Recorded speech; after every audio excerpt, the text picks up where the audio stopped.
Kwa mujibu wa vyanzo mbalimbali vinavyohusishwa na waasi, Willy Ngoma anayejulikana kwa jina la Quickly ambalo ni jina la utani na ni ambaye ni msemaji wa kijeshi wa muungano wa FCM 23 anaripotiwa kuuawa katika shambulizi la ndege zisizo na rubani drone lililodaiwa kufanywa na vikosi vya FARDC.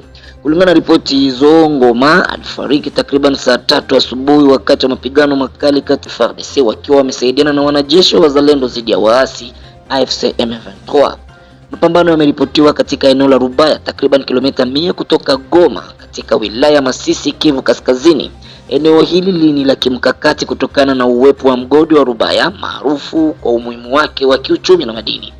Vyanzo vya usalama vinadai kuwa kifo cha Willy Ngoma kilitokea kufuatia mashambulizi yaliyotekelezwa na droni za FARDC zilizolenga nafasi ya waasi karibu na Rubaya. Willy Ngoma alikuwa mmoja wa wanyuso muhimu wa M23, mara nyingi akitoa taarifa na maelezo kwa vyombo vya habari kwa niaba ya harakati. Taarifa hiyo ilitolewa na waasi wa AFC M23 kupitia barua kwenye mitandao ya kijamii. Inasema, kwa huzuni kubwa, Alliance Fleuve Congo AFC M23 inatangaza kifo cha mwenzetu Willy Ngoma, msemaji wa kijeshi ndani ya usimamizi wa siasa wa harakati hiyo. Willy Ngoma alifariki katika hali ya kusikitisha tarehe 24 Februari mwaka 2006 na saa 3 asubuhi karibu na Rubaya.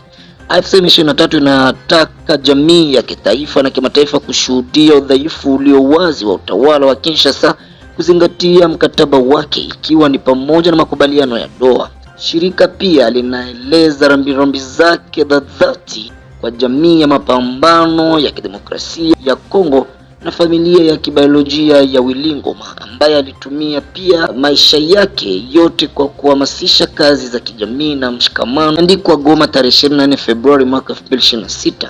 Hali uwanjani bado ni tete. Vyanzo vya ndani vinadai kuwa mapigano yanaendelea katika maeneo mbalimbali karibu na Rubaya, huku wakazi wa kawaida wakibaki kuendelea kukimbia kwa hofu ya usalama wao.